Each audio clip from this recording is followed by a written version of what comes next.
Welcome back. Good to see you all. We have still a few items that we want to cover in our discussion. Before we do, I would like to just mention that, as I said before, during the last several days, we've been taping a series here called God's Great Prophetic Chain. Basically, it's 10 presentations following the trajectory of Bible prophecy, link after link. This series will be available from Secrets Unsealed. It's also on YouTube. We live streamed it. And also, all of the lectures in written form are available in a syllabus. So I would encourage all of those who are watching this program to get this series on DVD if you don't watch it on YouTube, and to get the syllabus, because it'll give you the framework for everything that we're talking about here in this particular panel discussion this afternoon. So welcome back, guys. It's been a real joy and a real pleasure discussing these issues with you. And what we want to do now is perhaps deal with the First Amendment to the Constitution of the United States.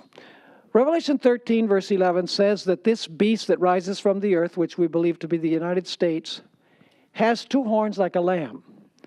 And we've understood this to mean that the United States, in its origins, sustained the idea of civil and religious liberty, which is based on the idea of separation of church and state. Because what happens is when you enforce religion, people not only lose their religious rights, they lose their civil rights as well. For example, when the Sunday law is enacted in the United States, is that going to affect our freedom of speech? Is it going to affect our freedom of assembly on the Sabbath? Are we going to be able to ask the government for a redress of grievances? No. So once the government gets involved in religious legislation, you also lose civil rights. So these are the two horns like a lamb, civil and religious liberty, which is based on the idea of two kingdoms in the United States, the church and the state, each functioning with its sword, separate from one from the other. Not together, but separate. The church operating as church and the state operating as state. And I believe the First Amendment to the Constitution contains the two horns like a lamb. Because what does the First Amendment guarantee? Maybe Pastor Jensen, who is the historian and the authority on these issues of early America and the Constitution and so on, can help us. There are 16 key words in the First Amendment that deals with religious liberty, and they are: Congress, which initially referred to the federal government, shall make no law respecting, that is, having to do anything with, an establishment of religion or prohibiting the free exercise thereof. These two clauses of the Bill of Rights are known as the Establishment Clause, which sometimes is referred to as freedom from religion, which prevents Congress, and through the 14th Amendment also states, from enacting any laws that promote religion or religious activities. And then the second clause of that, the Free Exercise Clause, commonly referred to as freedom of religion, prevents the government from inhibiting or hindering the exercise of religion. So in simple terms, the government is to be neutral toward religion, accommodating it, but never advocating it. Sometimes you'll hear the religious right say, well, the Constitution of the USSR also has a phrase about separation of church and state. And that's true to a certain extent, but theirs is a hostile separation, and as envisioned, we can talk more maybe about the separation principle itself and where it came from, but it's to be a friendly separation, each respecting the rights and privileges of others. As Bob Maddox, who was a Southern Baptist minister, and he used to be the president of Americans United for Separation of Church and State, which I belonged to for a number of years out of Silver Spring, Maryland, he used this analogy or illustration. He said, church and state should be good neighbors, but they should never get married, and they should not be in the same bed together. So I think that illustration really gives a graphic description of the relationship between the two. So you have these two spheres, and we've talked about the two horns. And just a simple side point, but the horns on an animal are not joined together. It's not like a unicorn where the two horns are stuck. They're separate here on each side of the head. And so even that suggests that there's not to be a union between the two. Okay, now you've discussed the first two clauses of the First Amendment, which guarantee religious rights, but the First Amendment also guarantees civil rights. So the two horns like a lamb are contained in the First Amendment to the Constitution, because the third clause of the First Amendment says that that Congress cannot make any law that abridges the freedom of speech, the freedom of the press, freedom of assembly, and the right to petition the government for a redress of grievances. So basically, the First Amendment guarantees full civil and religious liberty. Yeah, you have the two horns like a lamb. Now, let me ask this, and maybe I'll ask Dustin, because Dustin has been very quiet for a while here, so I gotta shoot a good question at him. The book of Revelation not only says that the beast from the earth will make an image of the first beast, but it also says that it will enforce the mark of the first beast. How do we understand the meaning of the mark of the first beast? Well, it's funny you asked that. I recently pulled out some old books from my garage, and I had a little Catholic catechism. And I remembered from a series I watched a long time ago that on page 51, I think, of that catechism, gave an answer to a question that was asked, why do we keep Sunday instead of Sabbath? And the answer was given because the Catholic Church changed the Sabbath from Saturday to Sunday. And then the question was, why?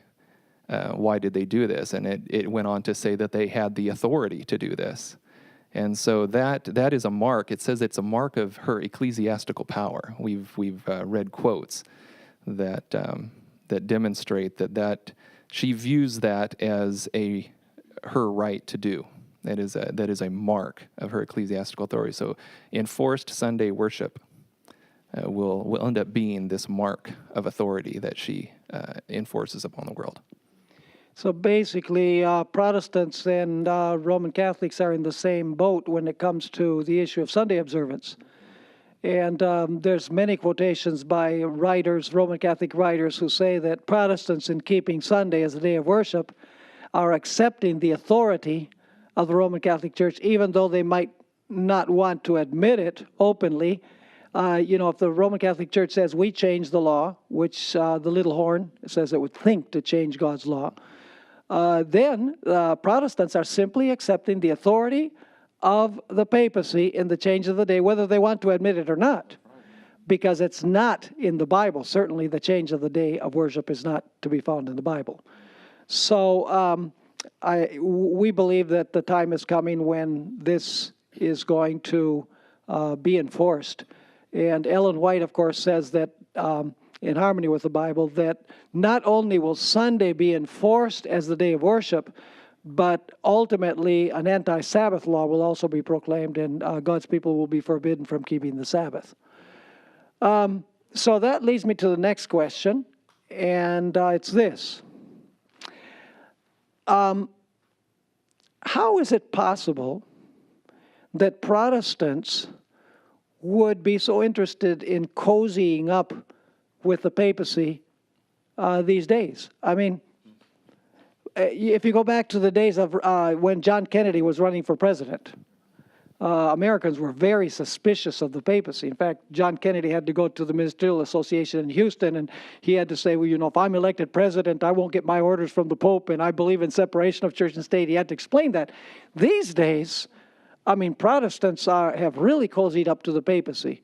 So, Daniel, you look like you're tremendously anxious to talk about this close relationship between the papacy and Protestants.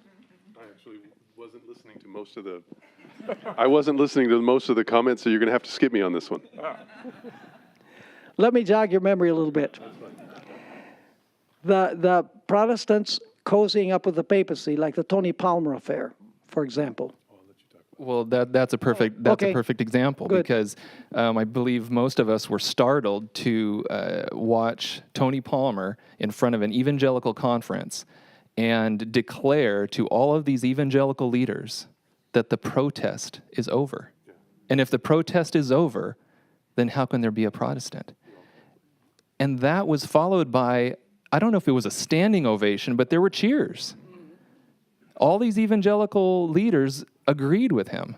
And so that is a demonstration of them wanting to cozy up to the papacy. They see no problem with it. They've forgotten our past. They don't realize that those who established their very own churches would die for their faith, would die for their Protestant faith.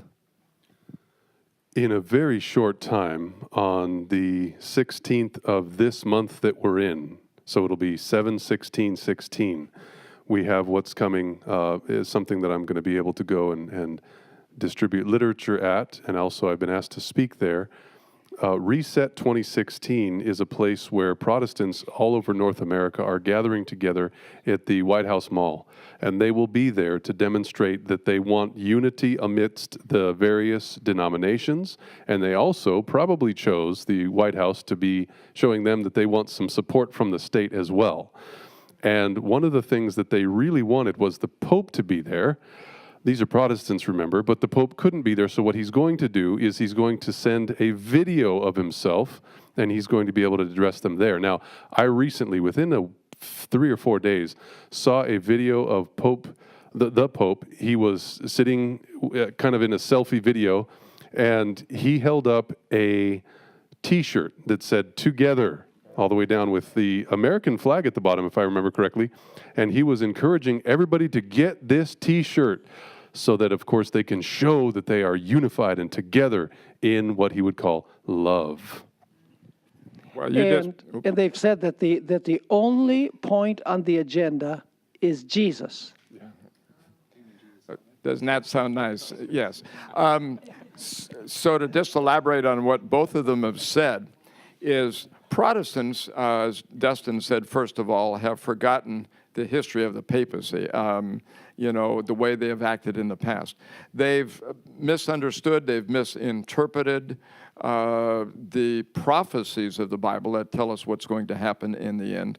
But I'd like to offer yet a third reason, and maybe even a fourth. Yeah, I'll add 2 more. A third reason is that many Protestants they believe that the Catholic Church is different than what it used to be. Even Christian. It's interesting. Over the years, I've worked with a number of Catholics and probably baptized more Catholics than anybody. And many times, somebody will ask them, "Are you a Christian?"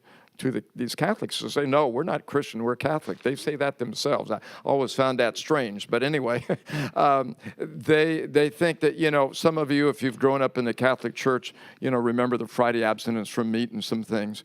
But the core beliefs of the Catholic Church, the intercession of the Virgin Mary, the infallibility of the Pope, and some of these things, the Petrine doctrine of the papacy, that he's apostolic succession in line with Peter being the first Pope, those core beliefs are never going to change. And so the changes that we see are peripheral on the surface. And Ellen White makes a very interesting statement. Steve and I have talked about it several times in great controversy. Beneath the variable change of the chameleon, the appearance of the chameleon is the invariable venom of the serpent, something to that effect. In other words, they present, as she says, a fair front to the world, but underneath is the dragon, you see. And then I would like to even offer a fourth reason, which you touched on, Daniel, and that is misunderstanding the prayer of Jesus in John 17, that they all may be one as we are one. We are living in a time when the ecumenical movement is the big thing right now. We dare not speak against another church. We dare not promote our own church at the expense of somebody else. Hey, we're all brothers and sisters in Christ. Let's just all come together and shake hands and sing Kumbaya, and the world will be fine. But Jesus prayer for unity was not an organic ecclesiastical unity by creating some super church. Rather, it was a unity that was based on scriptural truth. And that's what's being forgotten. Very quickly, I know our time's running out. In the San Jose area, I was part of a ministerial association that was somewhat unique in that we had Catholics in that association. Usually it's just Protestants. And I had gotten to know the nuns and the priests from St. Lucy's Catholic Church quite well. And every January there is in the Christian calendar for those that are liturgical churches what is known as the Week of Prayer for Christian Unity. And so Sister Rosalie, we'd meet in different churches each month, and we'd have a discussion question as we're eating our lunch, and then we'd get into business. And so she asked the other clergymen, what do you think about this idea of, all of the Christians coming together? And they were all just raving, oh, what a wonderful thing it is. Let's lay aside our differences. And after all these glowing reports, Sister Rosalie turned to me and, Pastor Jensen, what do you think? Well, after all of these things, I was wondering, man, I'm going to spoil the party here. And so I asked God to give me some wisdom. And I said, well, I think it's helpful when we respect other religions and treat everybody with tolerance and whatever, and we can learn from each other. But I said, when you stop and think about it, in order for all the churches to come together and agree, you would have to throw away your distinctive doctrines. And once you do that, you would no longer have an individual church, an identity. If you threw away what the Methodists believe, the Presbyterians believe, and come up with something that's the lowest common denominator, you're going to end up with nothing. And so you've lost the very reason for your existence as a church. And so I elaborated on that point, and praise God, they said, we never thought of it that way. But we're living in this age of the ecumenical movement, and everybody has to be politically and religiously correct. Yeah, and people these days, they don't want doctrine, they want an experience. And a religious life that is guided by experience or feelings or emotions is very dangerous because the devil can deceive your feelings and your emotions. But the Seventh-day Adventist Church is a doctrinal church. We are defined by our doctrines. And the minute you get rid of our doctrines, there's no reason for the Seventh-day Adventist Church even to exist. Ellen White stated that we exist to proclaim the three angels' messages, and we should not allow anything else to absorb our attention other than doing that. And, at Secrets Unsealed, we hear all sorts of complaints from all over the world by email, by snail mail, on the phone, on the internet, Facebook, saying, what has happened with the Adventist Church? We don't hear anything on the Three Angels Message anymore, nothing on the sanctuary. We hardly ever hear the name of Ellen White mentioned in church. And it's a systemic issue that permeates the entire church at this time. And so, in order to have a revival, we must recover our prophetic roots, our historical roots. I think that one of the reasons why Protestants these days have lost their fear of the papacy is because they've changed the method of interpreting prophecy. See, they're all looking to the Middle East for the fulfillment of prophecy. A rebuilt Jewish temple and a real nasty individual sitting in the rebuilt temple for 3.5 literal years. He's going to build a great big statue of himself, and the statue by a miracle is going to talk, and everybody's going to worship this great big statue, and he's going to put a tattoo on people's foreheads, and so basically the idea is the enemy is over there in the east, and meanwhile, the prophecy of the little horn and the prophecy of the beast, the harlot, are fulfilled in Rome, in the United States, and they can't see it because they're looking in the wrong place. So they've thrown away the Bible method of interpreting prophecy, and therefore they see no dangers in the papacy. And of course, they've forgotten the papacy in the past. The papacy of the past is the same papacy of the present, because you do not change the DNA of a system like this. The papacy simply has had a facelift. We can see the principles of Babylon, the system at the end of time in the book of Revelation. We can see its principles in history. In Daniel chapter 2 and 3, we can see the true prophecy of Daniel chapter 2 with the various metals of the image given to Daniel. Daniel was able to explain in clear tones what that image represented and the truth behind it. Well, Nebuchadnezzar slept a few nights and he realized, you know what, I don't like that idea. I think what I'm going to do is I'm going to change the understanding of prophecy, and I'm going to put up a statue that looked a lot like the one I saw in my dream, but it's going to be all of metal, one metal. It's going to be gold representing Babylon. And so the truth that Daniel proclaimed to Nebuchadnezzar, Nebuchadnezzar changed and proclaimed to the world. And so what we're seeing in the Babylonian principles is that they have, in history, changed the interpretation of prophecy to fit their own means and desires, and we can only believe that the same thing is happening, as you said, in today's Babylonian system. And really what Nebuchadnezzar was saying is, by putting up an image totally of gold, he was saying that history is not going to develop as God has said, with several different kingdoms, but the Babylonian kingdom is going to be eternal. It's going to be the only one. That's why the image was totally of gold. And in fact, Ellen White says that the ones that came up with the idea of making an image were the wise men. But then Nebuchadnezzar said, I'll improve on their suggestion, because they suggested to do it just like the one he'd seen in his dream. Nebuchadnezzar says, no way, I'm going to make it totally of gold from head to foot. And he was basically saying that the kingdom of Babylon will be eternal. And that's exactly what the United Nations and many of these entities today are thinking. You know, I want to add one more thing. We've been picking on Protestants a little bit here, but Adventists also have a problem in this area, because in the early 1950s, we cozied up to the Protestant churches. And there's one reason to cozy up to someone. You want to change their impression of yourself. You want to change their impression of you. You want them to think better of you than they already do. And I believe the Palmer incident it demonstrates that they were very open to the Pope looking at them in a different light. We did the same thing when we approached, our leadership approached Donald Barnhouse and Walter Martin, and we cozied up to them. And we not only cozied up to them, we wrote a book that changed our doctrines. And so that's another motive for cozying up to another faith, is that you want them to think differently about you. And they did think differently about us after that book. What's the name of the book? Questions on Doctrine, yeah. Now you're into meddling, brother. Yeah, I just wanted to mention, since this is the 4th of July, that we're talking about the origins of our country and our form of government.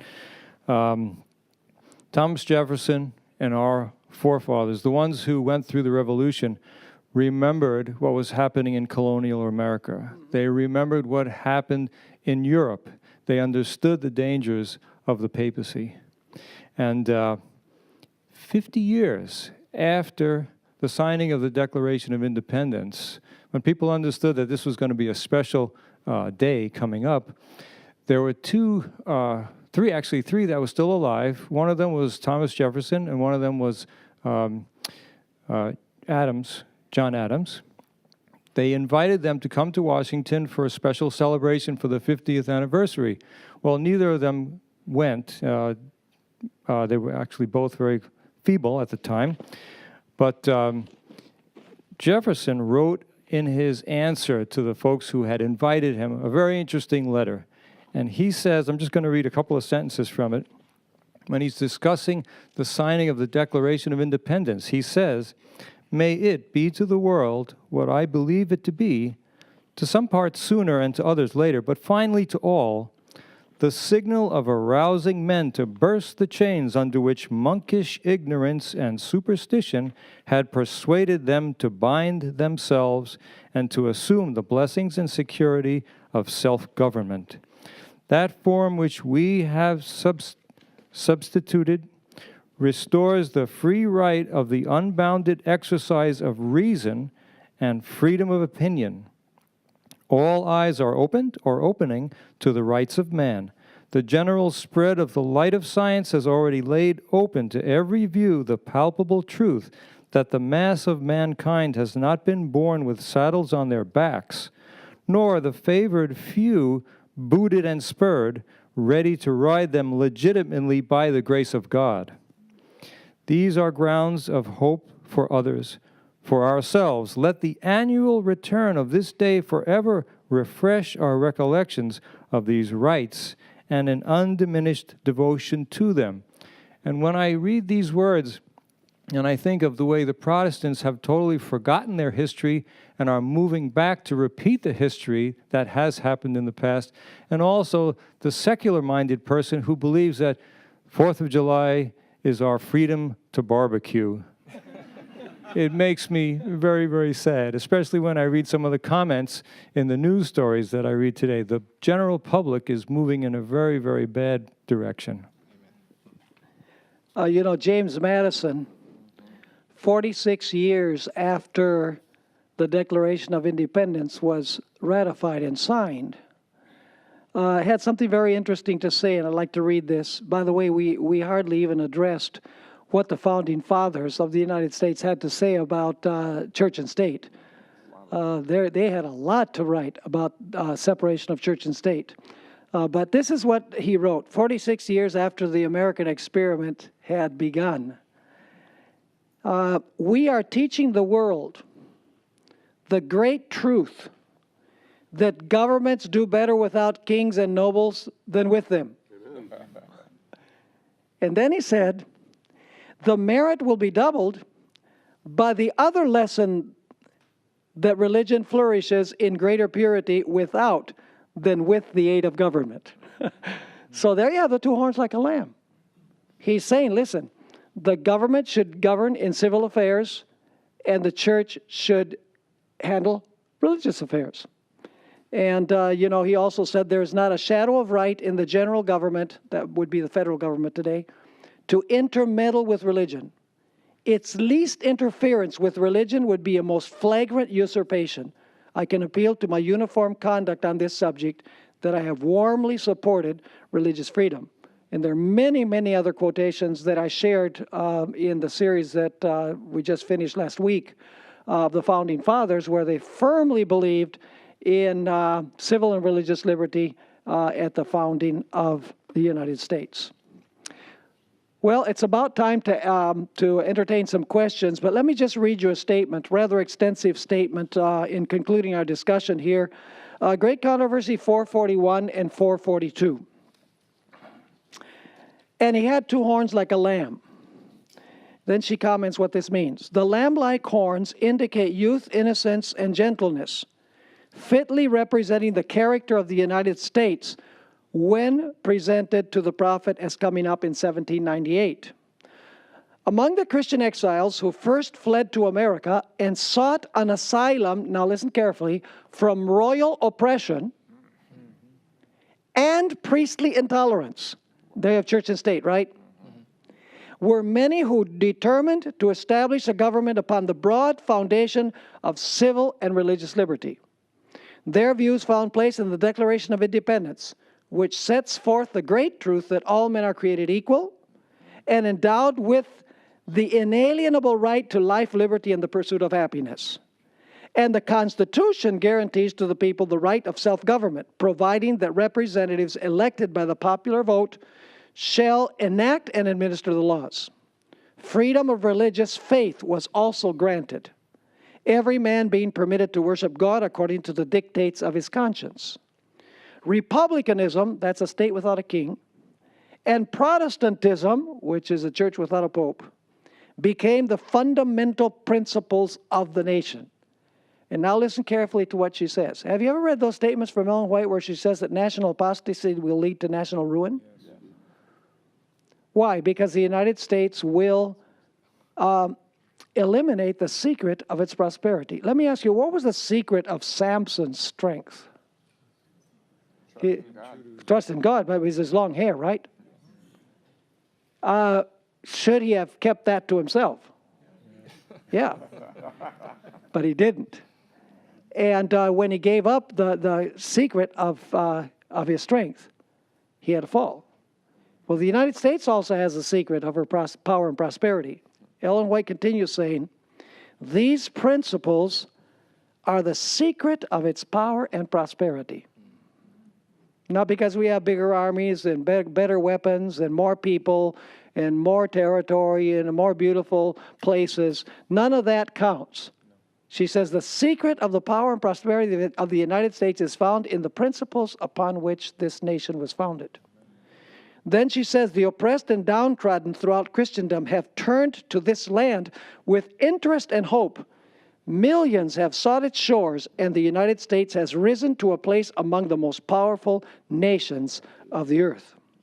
And then she comments about the two horns, actually this beast with two horns speaking as a dragon.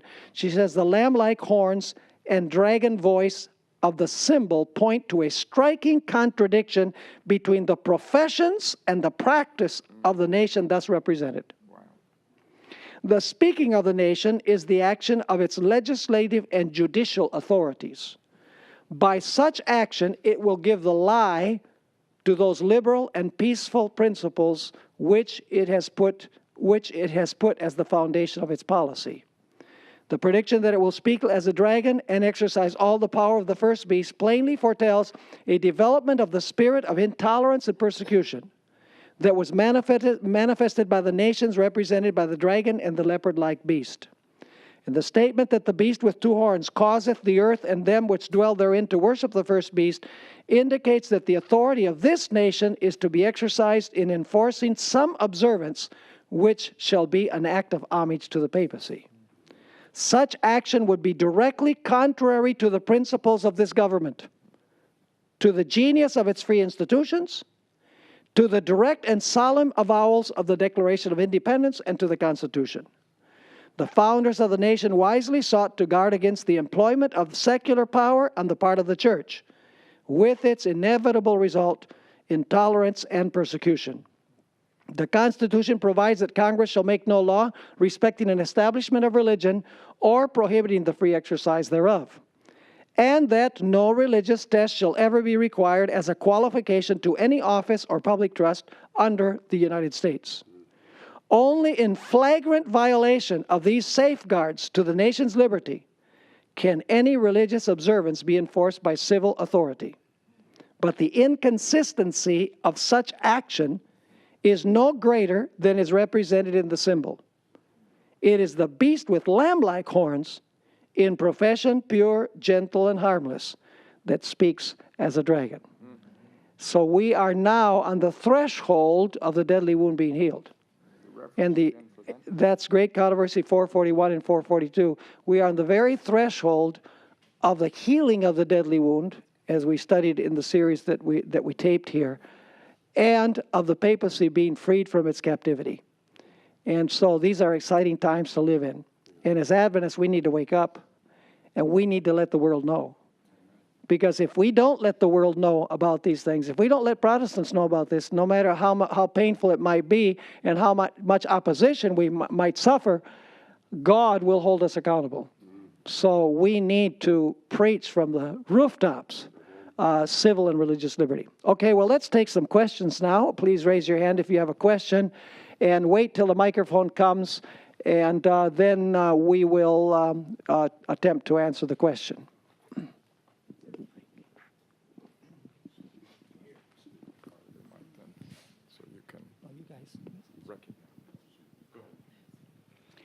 My question is in regards to the panel talked somewhat about the ecumenical movement and some of the participants in it. My question is regarding to the Seventh-day Adventist Church, official Seventh-day Adventist Church. Has it participated in the ecumenical movement in the past, in the present, or how do you see, what do you know about that? What can you tell us? I'm not aware that we've participated in any of these events, certainly not in recent times. You know, there have been large gatherings, not only with Tony Palmer, but at the Vatican and other. We, as far as political gatherings, we are observers. We have observer status at the United Nations and some of the subcommittees of that. We also have observers and representatives working in the nation's capital. But as far as joining together in a broad interdenominational ecumenical movement, now there are, without mentioning names, there are videos that I have seen of pastors that have participated in citywide ecumenical events one just up in Northern California a year or two ago, and I happen to know the pastor there during Holy Week, where a Catholic priest actually participated in an Adventist worship service. But as far as denominational involvement, I'm not aware of any. Well, I think that probably the question has to do with perhaps certain things that have happened within the church that can be documented, like, for example, some Roman Catholic priests coming to teach some classes in the seminary at Andrews. That's documented. Also, the parading of the Vatican flag at the St. Louis General Conference session, giving a medal to the Pope. These are all things that have been documented.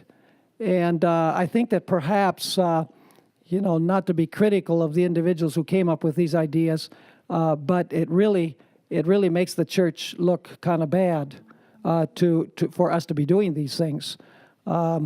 Because, we teach that we are not supposed to have relationships like this with the papacy, and then they parade their flag across the General Conference stage at the March of Nations, and we have some priests come and teach classes at the seminary, and so on. So the motivations might be good, but I think that we need to be very careful about what we do in that area. I have a question. Europe has been in the news lately with the breaking away of Great Britain. And I was wondering, is this actually a part of what we say Daniel 2, speaking that they would not cleave together? Good point. Yeah. Okay? Go for it. Yes. Amen. God's word is true, and it said they will not cleave one to another, and I believe that is still being exposed in the power of God's word. I remember years ago when the European Union was first formed, Protestants were saying that this was representative of the 10 toes, in Daniel 2. But then more and more nations became a part of that. And I think, the last count that I remember is something like 30 nations of Europe were part of that. So obviously, the European Union was not really part of Daniel 2 at all. But I think the principle of the nations not staying together, and frankly, I look for maybe France, Germany, and some of the other nations, Holland, will probably exit as well here too. But you see, but behind the scenes, remember there's going to be a political union, a monetary union, and a religious union. There's going to be those three aspects there. And because when you have a common currency, a common government, and a common religion, it's much easier for a single power to control the masses. In the first segment, we were discussing the LGBTQ agenda and how that's going to affect our ability to have religious freedom. I encounter Protestant evangelicals. Well, they're not really Protestant, but they're evangelicals. They who believe that they will in some shape or form be martyred by the LGBTQ agenda. And they believe that they will lose their freedoms, tax exemption freedoms, and all those kinds of things. And that's prophetic in what they're going to suffer. How would you help them understand the true biblical picture of how the union that they're forging with Rome right now is really the real danger? And how does that relink now to the LGBTQ play out right now in the news? There are two institutions that the devil hates more than any other. And they are the institutions that were established in the Garden of Eden. One was established on the 6th day, and the other one was established on the 7th day. Marriage. The fact that there are so few marriages that are happy or stay together. The kids, basically they're educated by the television. They only have one parent. Some don't have any parents. The devil has really made it a point to mess up marriage because he knows that the way the family goes, society goes, and the way society goes, the world goes. And he hates marriage because it was one of the original institutions that got established in Eden. He also hates the Sabbath. And, you know, I was talking once to an individual, he was a Protestant, he wasn't a Seventh-day Adventist, and he was deploring, you know, the LGBT agenda, saying, you know, this idea that a man can marry a man and a woman can marry a woman. He said, that's an abomination. So I played the devil's advocate a little bit, and I said, what's wrong with a man marrying a man? By the way, I believe that it's wrong.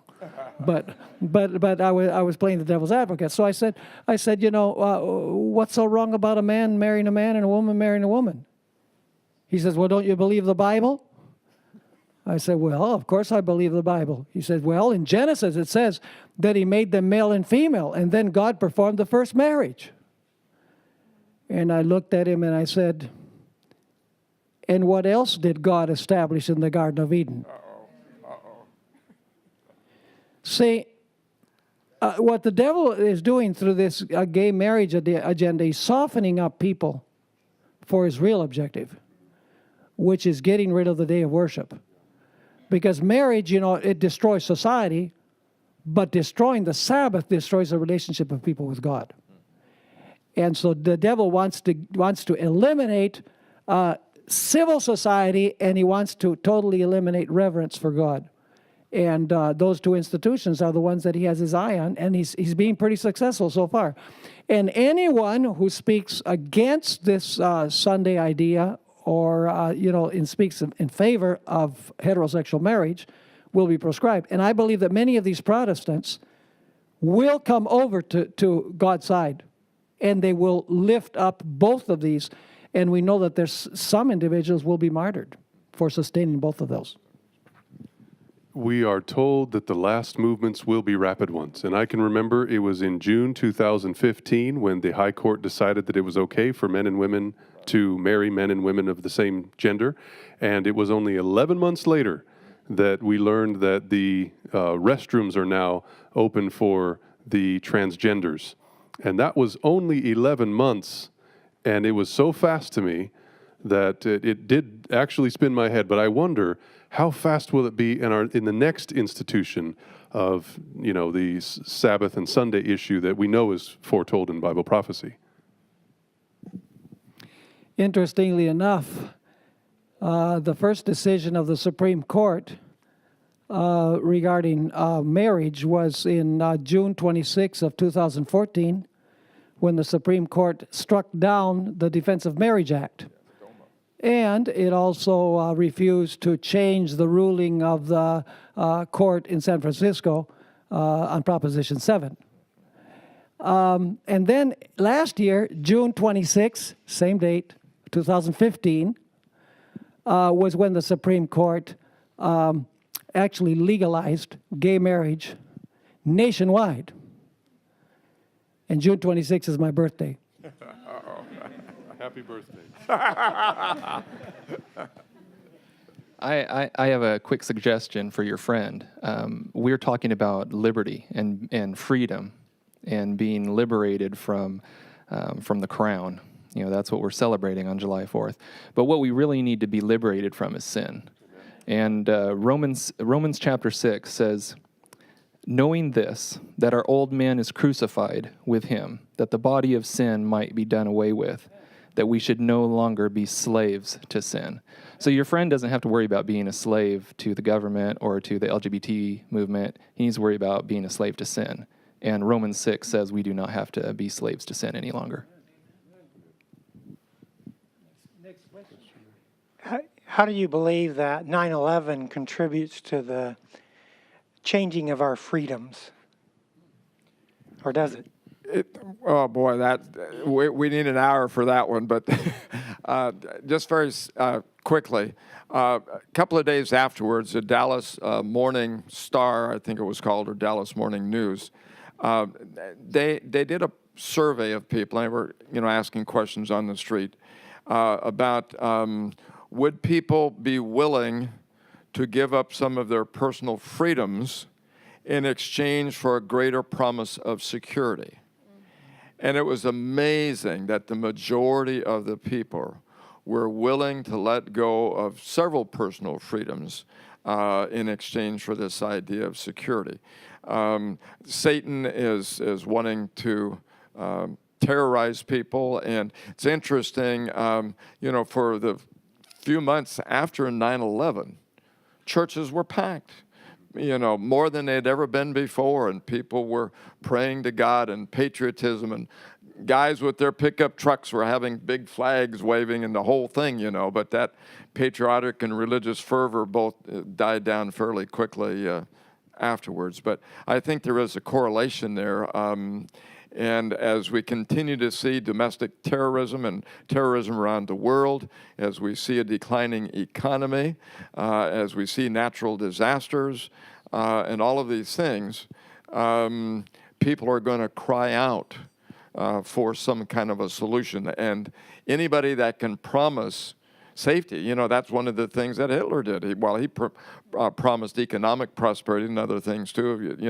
Give up your freedoms, just do what I tell you and everything will be fine. So I think the two are related. Wasn't it Benjamin Franklin who said that he who is willing to give up liberty for the sake of security deserves neither? Yeah, right. Next question. I had a question. It was, do you think that the Sharia law that is trying to be put into our legal system, starting back east, do you think it's going to be a catalyst to take away our freedoms, our liberties?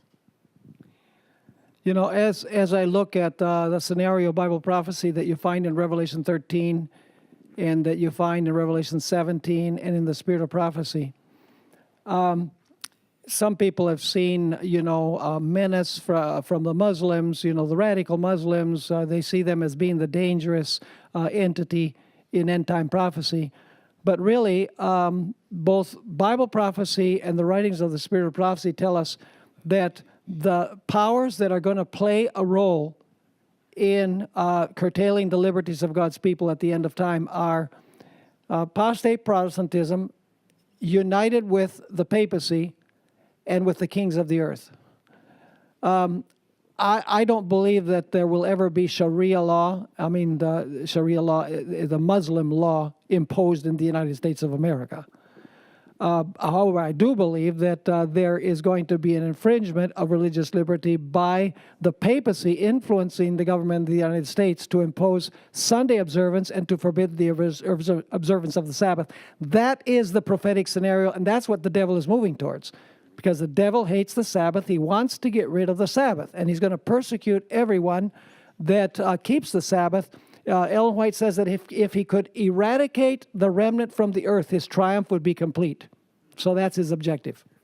Daniel wants to respond, I think, and I do too. I do want to respond that there are a few communities back east, individual cities that have actually, I think Dearborn, Michigan is one of the worst places, and that's what you're referring to, have enacted Sharia law. But I think Pastor Bohr's point is that on a national basis, that's not going to probably happen.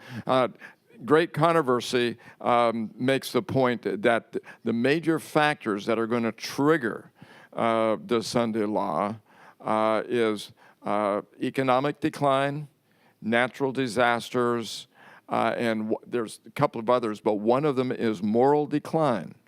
And we're certainly witnessing that with the whole gay rights movement. And I think the Christian right is going to overreact to the immorality that we see in the country, and they're going to demand their legislators to fix something. And a way to fix a solution is people have got to get back to God, they've got to get back to church, we've got to get back to worship and all the rest. And I think those issues are far more significant than a Sharia law, although it may happen in individual places, but not nationwide. When we talk about Sharia law and this Dearborn, Michigan, and so on, that is not the fullness of Sharia law. No. Because if it was, there would be people killed for their religious convictions. So it's a very much modified version. But as far as Sharia law as it's imposed in Saudi Arabia or these Middle Eastern countries. You know, I don't see that happening anywhere in the United States right now, and I don't foresee it happening because that's not the scenario that prophecy presents. 20 seconds, wrap it up. I just wanted to read something that illustrates what you had answered first in regard to Sharia law. We're told in Last Day Events, page 133.5, when our nation in its legislative councils shall enact laws to bind the conscience of men in regard to their religious privileges, enforcing Sunday observances, and bringing oppressive power to bring against those who keep the seventh-day Sabbath, the law of God will, to all intents and purposes, be made void in our land, and national apostasy will be followed by national ruin. So there is the prophecy dealing with how it will close in regard to laws. We probably would have time to entertain one more question if yes. My question's in regard to just kind of what you've already been talking about, but as Great Controversy points out in the book Great Controversy, once a Sunday law is passed, once we have the Union of Church and State and there's a Sunday law, that there will be a penalty of no buy or sell. My question is regarding that, is there any indications already that there are things happening where that penalty is being applied possibly ahead of that? I understand that Great Controversy that we're talking about a no buy or sell that will be applied to us individually. But is there anything that you see on the horizon that indicates that the United States or other organizations are already using this power to influence and coerce? No, I don't know of any specific answer to your question. However, I do believe that what is going to happen is there's going to be a way in which buying and selling will be controlled. Where some people say it's a microchip, it might be a credit card. There's going to be some mechanism whereby buying and selling can be controlled. And I believe, you know, and I'm not a prophet, but by what I've read, I believe that eventually the time is coming when we will live in a cashless society. And so it will be able to control fully and completely buying and selling. I know I fly, for example, a lot on American Airlines and American Eagle, and when they sell things on board, they don't receive cash anymore. And there are other places that don't receive cash. And so, you know, I don't know of any specific instance in the United States now where people are forbidden from buying or selling, particularly because they observe the Sabbath. Ultimately, that law is going to be given against people who fail to receive the mark of the beast and worship the image of the beast. We need to keep in mind as well that the National Sunday Law that Revelation 13 refers to is preceded by other things. Everybody is waiting for the axe to fall, but let me just remind you of what has happened in the last several years and already has happened in Europe and some communities in the United States. There is a sequence of events. First of all, there are Sunday closing laws. I lived in a community in Iowa some years ago, Pella, which is a Heavenly Dutch Reformed community, that when Sunday came around, everything closed. I mean, it was like the sidewalk rolled up. You could not open a store, and you could be fined. You could be imprisoned if you did that more than once, because that was desecrating God's holy Sabbath, Sunday. So Europe right now, in many countries, Hungary, Austria, Germany, and others have Sunday closing laws. And one of the reasons, by the way, they're doing that is the papal church is losing many of its members. They're no longer going to church. Some of these great cathedrals are almost empty on Sunday. They're going to sporting events or going shopping and everything else but going to church. So first of all, you have a Sunday closing law just for businesses. It's not directly related to religion. Then you have, and we're seeing this in Europe, you're having Sunday rest laws that you should not work on Sunday. The idea is, oh, this is the time for families to spend together. We can't work 7 days a week, 24 hours a day. We're not machines, we'll break down. So for the good and betterment of society, we need to have a Sunday rest law, and those are already in place. And then the third leg in this stool eventually becomes the Sunday worship law. And it kind of follows that sequence there of the Sunday closing law, the Sunday rest law, and then eventually the Sunday worship law. Well, thank you very much for all the very good questions. Thank you for being here till the end. We appreciate having an audience to celebrate this special weekend, 4th of July weekend. And we hope and trust that God will keep us all faithful, because trying times are ahead, folks. I believe that we are living in the last remnant of time. And we need to live piously, and we need to share with others the knowledge that we have of Bible prophecy, because people have uncertainty. You know, people, they're restless. They want to know, you know, what's happening. They hear of all these terrorist attacks that are taking place. You know, where are things leading to? Well, as Adventists, we know where things are leading to, and the cause and the reason. And so we can bring peace and tranquility to people by them knowing how this is going to end. So maybe we can have an end of this session with a word of prayer, and perhaps I could ask my friend David Giangrande if he would end with a word of prayer. Oh, Lord in heaven, we thank you so much for the word that you've given to us, that we can see the things that are coming to be. We ask that you would guide us, keep us in your pathway. May we be prepared. May we do those things that you've just wanted us to do from the foundation of this earth, that we might be instrumental in helping other people see how important these issues are. Bless us, we pray. In Jesus' name, amen.